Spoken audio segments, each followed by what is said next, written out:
बन गया हमारा भाई के पाटिया रोको इनके तो घरे हुई रोज बीजा तो बे इतनी बार में टीटी आयो बाबू की टिकट तो नहीं लिया मेरी बाबू टिकट नहीं मैं हमको जाना है फ्री आना है फ्री मेरी पकड़ा गया तो कि खाना है फ्री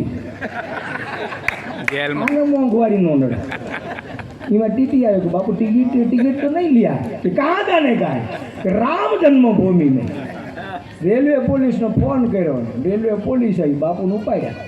बापू के कहाँ ले जाते हैं कि कृष्ण जन्मभूमि में बापू ने कृष्ण जन्मभूमि में आना संत ने हमारे बापू के आखू गाम की बापू वरसाद नहीं आओ बापू के बीजे आवशे बीजे सिंहासन ऊपर बैठा हो बापू तो सिंहासन ऊपर बे पण मूर्ख चमरनी जेने गादी गमे त्या दीन दयाल नो वास मूर्ख चमरनी गादी गमे त्या दीन दयाल नो वास નથી दीन दयाल નો મળવું હોય ને તો ક્યારેક સરસાઈ જાયજો ક્યારેક સતાધાર જાયજો ક્યારેક જલારામની ઝૂંપડીએ જાયજો બાપ ફૂડમાં મારો નાથ આંટા મારતો હે એટલે કે દીન દયાળનો વાસ નથી પણ બાપુને એટલું કીધું બાપુ વરસાદ નથી આવતો કે બીજે આવશે કે આખું ગામ બેઠું બીજે વરસાદ આવશે બાપુએ કીધું આખું ગામ ઘરે નહીં ગયું બીજ આવી વરસાદ આવ્યો નહીં તો આખું ગામ પાછું સરપંચ આખું ગામ ગયું ચેલો બહાર બેઠો હોય ને ચેલા ગયું બાપુ કે ભોયરામાં 1 કિલો માળા પહેરી હોય બાપુએ હે હા 1 કિલો માળા પહેરે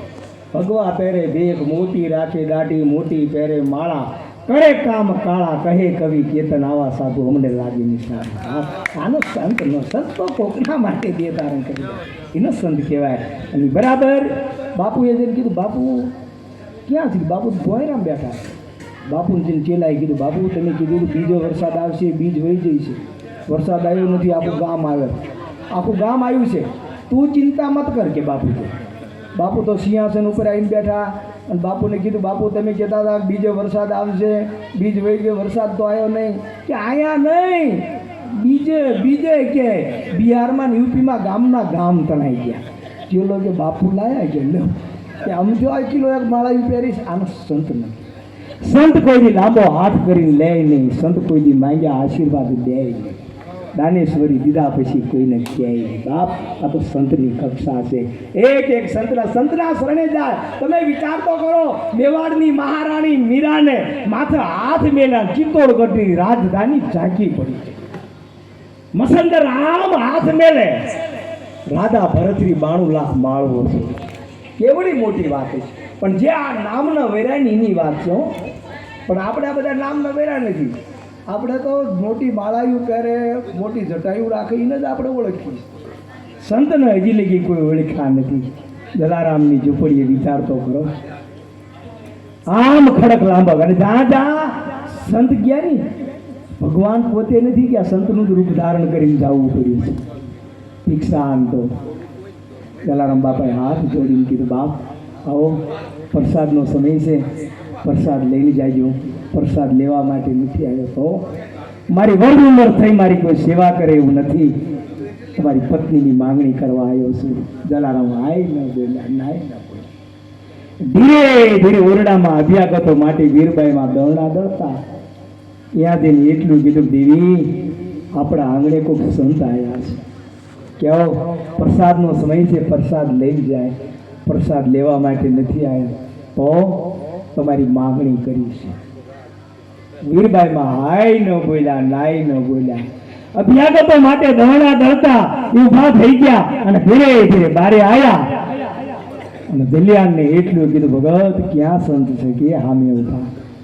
કોઈ વાંધો નહીં મારી બાવડી પકડો ને ફોંકી દેવું કે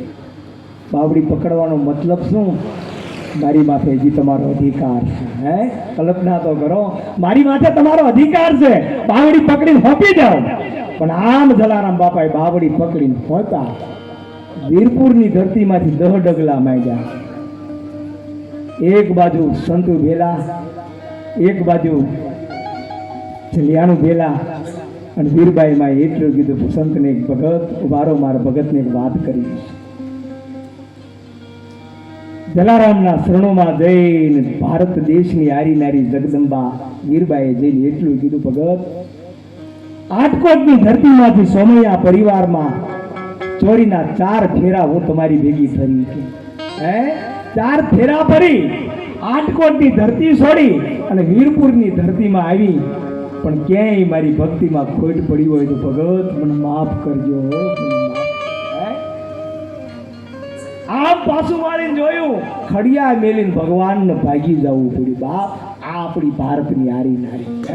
એટલે મહાપુરુષો લખે એફલ ગયો ઓરડે પ્રિયા પર હાસી કરી, તાપો પોટલ પારણે લઈ વસ્ત્ર મુખ પર ધરી, દીપ કોરડી જોગ માયા સ્વર્ગવાસ સગળો કરી. આવી નારી છે બાપ આપણા ભારત દેશની. એ નારીના નામ ઇતિહાસમાં.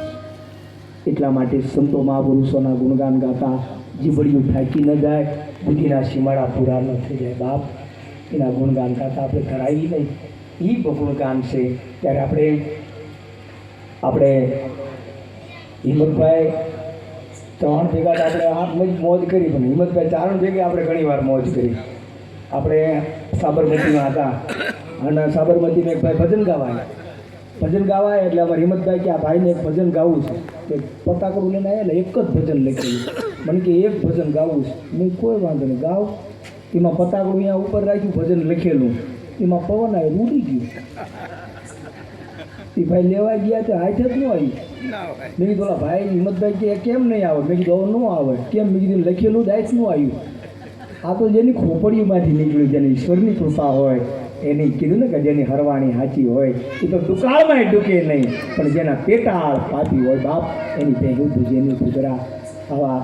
હિંમતભાઈ ચારણને માણવા ખરેખર લાવો છે. રામદેવજી મહારાજના ગુણગાન લઈને આવે. સંતો તરફ આપણે હવે વળીએ.